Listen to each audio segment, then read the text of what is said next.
Welcome to The Explainer. Today, we're diving into a sprawling global emergency, one that's hiding right in plain sight. It's an issue that touches literally every corner of our world, but somehow we've gotten so used to it that we just walk right past it. We're talking about the global crisis of tobacco. And to really grasp the sheer scale of this, we have to look past the staggering statistics for a second and start with the deeply human cost. Picture a father, standing just outside a hospital room. His hands are trembling. Inside that room, his 12-year-old daughter is lying in bed, breathing through an oxygen mask. And here's the truly heartbreaking part. She never smoked a single cigarette in her life, not one.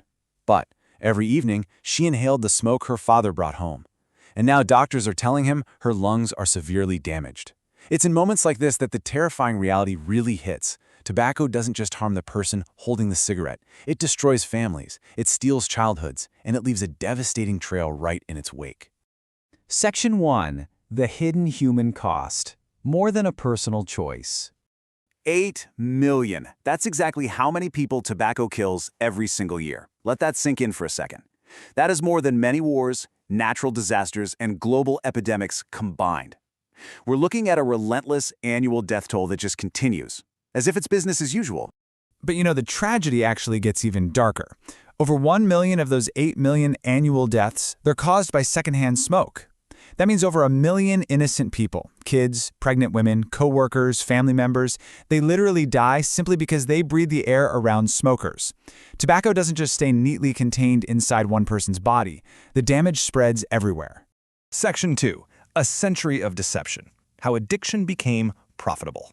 Okay, let's dive into this. So for centuries, tobacco was actually marketed as fashionable. It was glamorous.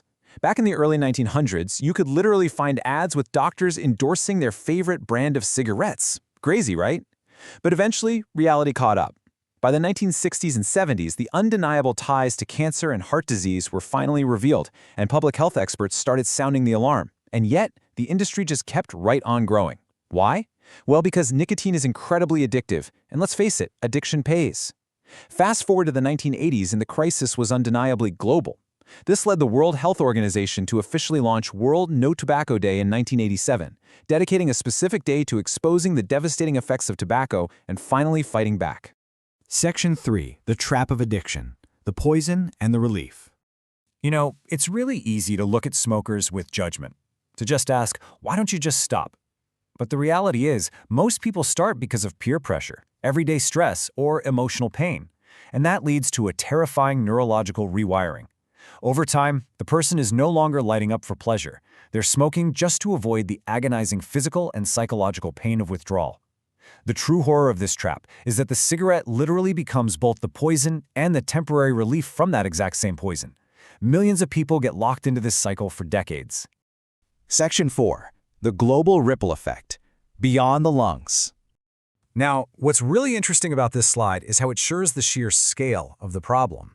If the trap starts in the lungs, it certainly doesn't end there. The systemic impacts ripple across 3 massive pillars of our society. In terms of health, entire hospital systems get completely overwhelmed with preventable diseases. Economically, this drains hundreds of billions of dollars globally in lost productivity and healthcare costs. And environmentally, from mass deforestation to toxic microplastics choking our oceans, the impact is absolutely staggering. And this builds into a devastating economic trap, especially for the most vulnerable among us. The industry aggressively targets low-income communities with cheap cigarettes, really exploiting that existing stress. Once someone is addicted, severe illness eventually strikes, wiping out whatever savings they had with massive medical bills. This creates deeper poverty, which in turn creates more stress, leading them right back to smoking. It's a vicious intergenerational cycle. And we absolutely cannot ignore the environment here. Every single year, millions of trees are chopped down just for tobacco farming. That consumes massive amounts of our global water supply and leaches toxic chemicals straight into the soil and rivers. But you want to know the craziest fact here? Cigarette butts are actually among the most commonly discarded forms of waste on planet Earth. Animals eat them, they break down into microplastics, and they contaminate waterways all over the globe. The damage is highly visible in our forests and oceans, not just in our hospitals. And this brilliantly illustrates the next evolution of the problem. Just as global smoking rates finally started showing signs of going down, the industry pivoted.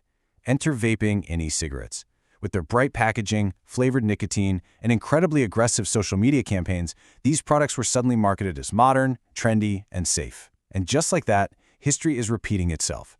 A completely new generation of youth is falling into the exact same trap of nicotine dependency, just wrapped up in a shiny, digital era package.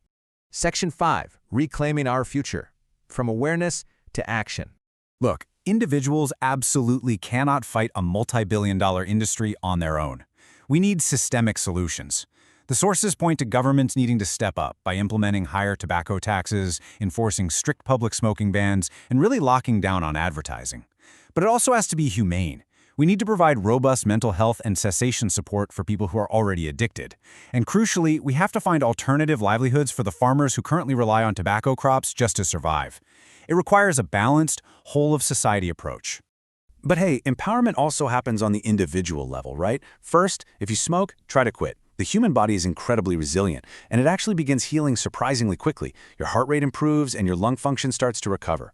Second, if you know someone who is trying to quit, support them without judgment. Addiction recovery is brutal, and honestly, one supportive conversation can literally save a life.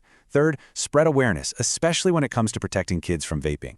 And fourth, get out there and get involved in community campaigns. As we wrap up this explainer, think about this. The smoke rising from a cigarette might disappear into the air in just a matter of seconds, but its consequences can literally last for entire generations. It drains our health, it drains our wallets, and it destroys our planet. So, I want to leave you with this final, lingering question. What kind of future are we building? Is it one controlled by addiction and disease, or is it one built on health, awareness, and hope? The choice is entirely ours. Keep learning, keep asking questions, and we will see you in the next explainer.